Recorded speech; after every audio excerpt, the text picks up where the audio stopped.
वृंदावन की माटी। मित्रों, आज इस वीडियो के माध्यम से हम आपको वृंदावन की माटी की कथा सुनाने जा रहे हैं।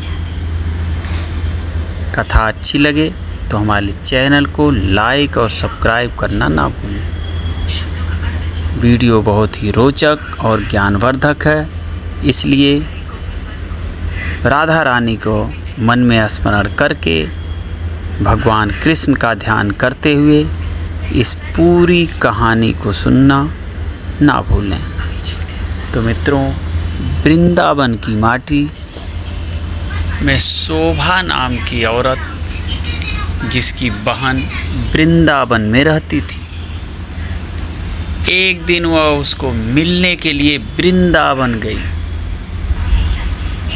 शोभा जो कि काफ़ी पैसे वाली औरत थी, लेकिन उसकी बहन कीर्ति जो कि वृंदावन में रहती थी, ज़्यादा पैसे वाली नहीं थी, लेकिन दिल की बहुत अच्छी थी, या यह कह सकते हैं कि दिल की वह बहुत अमीर थी। उसका पति मिट्टी के घड़े बनाने का काम करता था। शोभा काफ़ी सालों बाद अपनी बहन को मिलकर बहुत खुश हुई, लेकिन उसमें थोड़ा सा अपने पैसे को लेकर घमंड भी था। वो कीर्ति के घर हर छोटी बात पर उसकी चीज़ों के में से नुक्स निकालती रहती थी, लेकिन कीर्ति जो थी उसको कुछ ना कहकर बस यही कह देती, जो बिहारी जी की इच्छा। लेकिन शोभा हर बात में उसको नीचा दिखाने की कोशिश करती। कीर्ति ने अपनी तरफ से अपनी बहन की आव भगत में कोई कमी ना छोड़ी। उसने अपनी बहन का पूरा ख्याल रखा। उसने उसको वृंदावन के सारे मंदिर के दर्शन करवाए और उनकी महिमा के बारे में बताया। शोभा यह दर्शन करके खुश तो हुई और उसने महिमा भी सुनी, लेकिन उसका इन चीज़ों में इतना ध्यान नहीं था। बस दर्शन करके वापस आ गई। उसको वृंदावन में रहते हुए काफ़ी दिन हो गए। एक दिन वह अपनी बहन से बोली कि कीर्ति, अब बहुत दिन हो गए तेरे घर को रहते हुए, अब मुझे अपने घर को जाना चाहिए। तो कीर्ति थोड़ी सी उदास हो गई और बोली, बहन कुछ दिन और रुक जाओ। लेकिन शोभा बोली, नहीं, काफ़ी दिन हो गए मुझे आए हुए। घर में मेरा पति और बच्चे अकेले हैं, उनको सास के सहारे छोड़कर आई हूँ। अब मैं फिर कभी आऊँगी। जब शोभा वापस जाने लगी कि कीर्ति जो कि शोभा की बड़ी बहन थी, तो उसने अपनी छोटी बहन को उपहार स्वरूप मिट्टी का घड़ा दिया। घड़े को देखकर शोभा हैरान सी हो गई और मन में सोचने लगी, क्या कोई उपहार में भी घड़ा देता है? लेकिन कीर्ति ने बार बार आग्रह करने पर उसने अनमने से घड़ा ले लिया। जब शोभा जाने लगी तो कीर्ति की आंखों में आंसू थे, लेकिन शोभा उससे नज़रें चुराती हुई जल्दी जल्दी वहाँ से चली गई। सारे रास्ते शोभा यह सोचती रही कि मैं घर जाकर अपनी सास और पति को क्या बताऊंगी कि मेरी बड़ी बहन ने मुझे घड़ा उपहार के रूप में दिया है। तो उसको इस बात से बहुत लज्जा आ रही थी। तो उसने सोचा कि मैं घर में जाकर झूठ बोल दूंगी कि घड़ा मैं खरीद कर लाई हूँ। मुझे तो मेरी बहन ने काफ़ी कुछ दिया है। इसी तरह सोचती सोचती मैं घर पहुँची और उसने घर जाकर घड़ा अपनी रसोई के ऊपर रख दिया। उसको मन में बहुत ही गुस्सा आ रहा था कि मेरी बहन क्या इस लायक भी नहीं थी कि छोटी बहन को कुछ पैसे उपहार में दे सके। एक घड़ा सा पकड़ा दिया है। अब उसको अपने घर आए काफ़ी दिन हो गए। गर्मियों के दिन थे। तभी उसके गांव में पानी की बहुत दिक्कत आने लगी। कुएं में, नदियों में पानी सूख गया। उसके गांव के लोग दूर दूर से पानी भरकर लाते थे।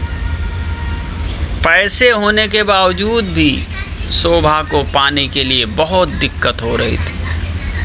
एक दिन शोभा बहुत दूर जाकर उनसे पानी भर रही थी। वहाँ पर और भी औरतें पानी भरने के लिए आई हुई थी। तो जल्दी पानी भरने की होड़ में धक्का मुक्की में शोभा का घड़ा टूट गया। शोभा दूसरी औरतों पर चिल्लाने लगी, यह आपने क्या किया? बड़ी मुश्किल से तो मैंने पानी भरा था, आप लोगों ने धक्का मुक्की करके मेरा घड़ा तोड़ दिया। अब वह उदास मन से घर को आई। अब उसके पास कोई और दूसरा बर्तन भी नहीं था पानी भरने के लिए। तभी अचानक उसको अपनी बहन के दिए हुए घड़े की याद आई। तो उसने रसोई के ऊपर से घड़ा उतारा और फिर चल पड़ी बड़ी दूर पानी भरने के लिए। जब कुएं पर पहुंची, अभी भीड़ कम हो चुकी थी। वह घड़े में पानी भरकर घर आई। तभी उसका पति खेतों से वापस आया। गर्मी अधिक होने के कारण वह गर्मी से बेहाल हो रहा था और आकर कहता, शोभा क्या घर में पानी है? क्या एक गिलास पानी मिलेगा? तो शोभा ने कहा, हाँ मैं अभी भर कर लाई हूँ। तभी उसने उस घड़े में से एक गिलास पानी भरकर अपने पति को दिया। गले में से पानी उतरते ही उसका पति एकदम से उठ खड़ा हुआ और बोला, यह पानी तुम कहाँ से लाई हो? तो शोभा एकदम से डर गई कि शायद मुझसे कोई भूल हो गई है। तो उसने कहा, क्यों, क्या हुआ? तो उसने कहा, यह पानी नहीं, यह तो अमृत लग रहा है। इतना मीठा पानी तो आज तक मैंने नहीं पिया। यह तो कुएं का पानी लग ही नहीं रहा है। यह तो लग रहा है कि किसी मंदिर का अमृत है। तो शोभा बोली, मैं तो कुएं से ही भर कर लाई हूँ। यह देखो घड़ा भरा हुआ है। उसके पति ने कहा, यह घड़ा तुम कहाँ से लाई थी? उसने कहा, जब मैं वृंदावन से वापस आ रही थी तो मेरी बहन ने मुझे दिया था। यह सुनकर उसका पति चुप हो गया। अब शोभा का पति बोला कि मैं थोड़ी देर के लिए बाहर जा रहा हूँ, तब तक तुम भोजन तैयार करो। तो शोभा ने उस घड़े के जल से दाल चावल बनाए। घड़े के पानी से दाल चावल बनाने से उसकी खुशबू पूरे गांव में फैल गई। गांव के सब लोग सोचने लगे कि आज गांव में क्या उत्सव है जो इतनी अच्छी खाने की खुशबू आ रही है। सब लोग एक एक करके खुशबू को सूंघते हुए शोभा के घर तक आ पहुँचे। साथ में उसका पति भी था। तो उसने आकर पूछा कि आज तुमने खाने में क्या बनाया है?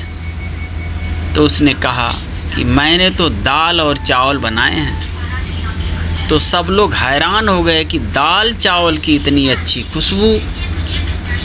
सब लोग शोभा का मुंह देखने लगे कि आज तो हम भी तेरे घर से दाल चावल खाकर जाएंगे। उसने किसी को मना नहीं किया और थोड़ी थोड़ी दाल चावल सबको दिए। दाल चावल खाकर सब लोग उसको कहने लगे, यह दाल चावल नहीं, ऐसे लग रहा है कि हम लोग अमृत चख रहे हैं। तो शोभा के पति ने कहा कि तुमने आज दाल चावल कैसे बनाए हैं? उसने कहा कि मैंने तो यह घड़े के जल से ही दाल चावल बनाए हैं। शोभा का पति बोला, तेरी बहन ने तो बहुत अच्छा उपहार दिया है। अगले दिन जब शोभा घड़ा भरने के लिए जाने लगी तो उसने देखा घड़ा तो पहले से ही भरा हुआ है।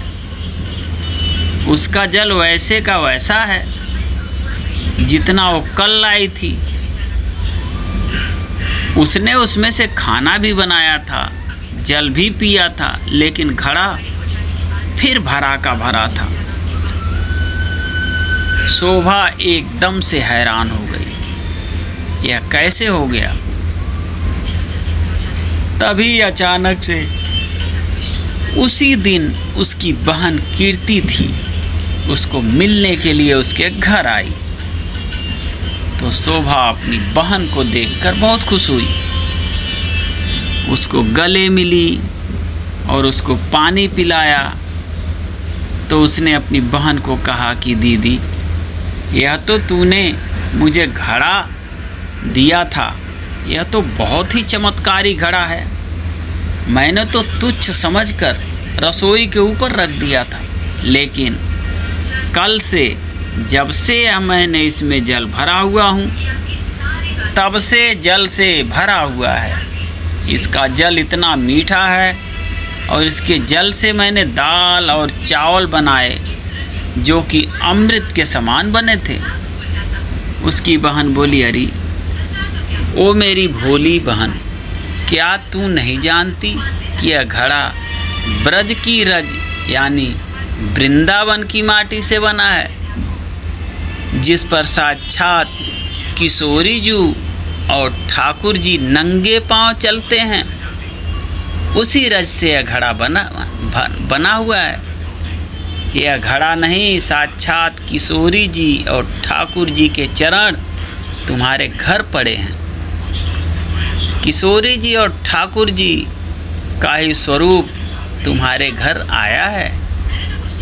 यह सुनकर उसकी बहन अपने आप को कोसती हुई, शर्मिंदा होती हुई अपनी बहन के कदमों में गिर पड़ी और बोली, मुझे क्षमा कर दो, जो मैं वृंदावन की रज माटी की महिमा को न जान सकी। जिसकी माटी में इतनी शक्ति है तो उस बांके बिहारी और लाडली जू में कितनी शक्ति होगी। मैं अज्ञानी मूर्ख ना जान सकी। मुझे ब्रज की रज की महिमा और उसकी महत्वता का नहीं पता था, मुझे क्षमा कर दो। तो उसकी बहन उसको उठाकर गले लगाते हुए बोली कि बहन, किशोरी जी और ठाकुर जी बहुत ही करुणा अवतार हैं।